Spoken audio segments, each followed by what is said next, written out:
Xotinimga mehribon bo'lishga harakat qildim.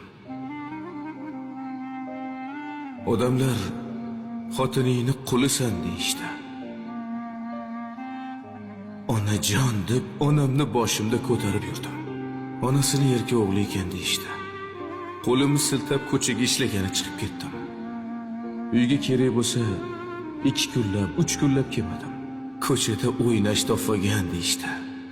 Ayolim chalg'isin, ko'chaga chiqib ishlasin, balkim oilam tinch bo'lar dedim. Uni ko'chaga chiqarib ishlatsam,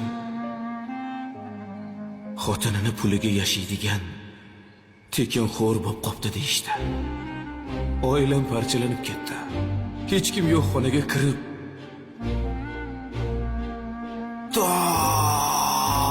deb baqirib yig'ladim.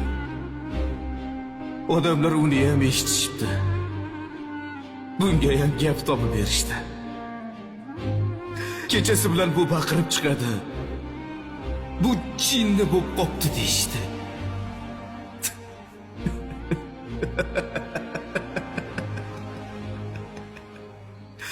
Odamlar nega unaqa ekan?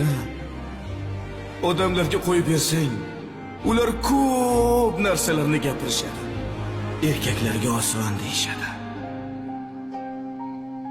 Eng achinarlisi bilasanmi nima? Kunim shuncha gaplarni gapirgan odamlarga emas. Kunim senga o'xshagan itlarga qoldi.